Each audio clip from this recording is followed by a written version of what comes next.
cast my mind back to that summer of 1936, different kinds of memories offer themselves to me.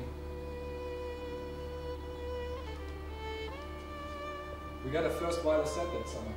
Well, sort of a set. And it obsessed us. And because it arrived as August was about to begin, you know, Maggie, she was the joker of the family. She suggested we give it a name. She wanted to call it Lu, after the old Celtic god of the harvest.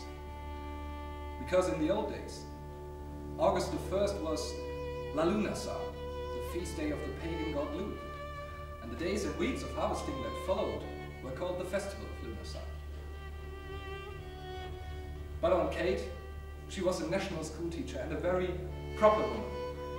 She said it would be sinful to christen an inanimate object with any kind of name, not to talk of a pagan god.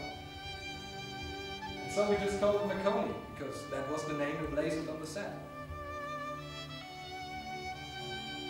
And about 3 weeks before we got that wireless, my mother's brother, my Uncle Jack, came home from Africa for the first time ever. For 25 years he had worked in a leper colony there, in a remote village called Rianga in Uganda. The only time he ever left that village was for about 6 months during World War I, when he was a chaplain to the British forces in East Africa. Then back to that grim hospice where he worked without a break for a further 18 years. And now, in his early 50s and in bad health, he had come home to Ballybag, as it turned out, to die. And when I cast my mind back to that summer of 1936, these two memories of our first wireless and of Father Jack's return are always linked. So that when I recall my first shock at Jack's appearance, shrunken and jaundiced with malaria, at the same time I remember my first delight, indeed my awe, at the sheer magic of that radio.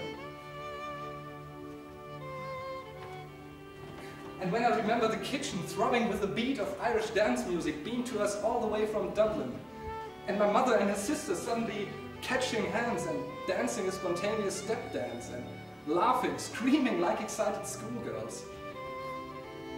At the same time, I see that forlorn figure of Father Jack, shuffling from room to room as if he were searching for something but couldn't remember what. And even though I was only a child of 7 at the time, I know I had a sense of unease, some awareness of a widening breach between what seemed to be and what was, of things changing too quickly before my eyes, of becoming what they ought not to be. That may have been because Uncle Jack hadn't turned out at all like the resplendent figure in my head.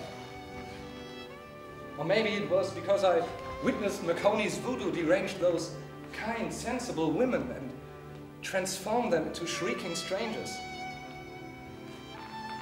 Or maybe it was because during those Lughnasa weeks of 1936,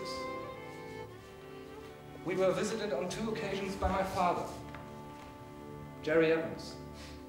And for the first time in my life, I had a chance to observe him.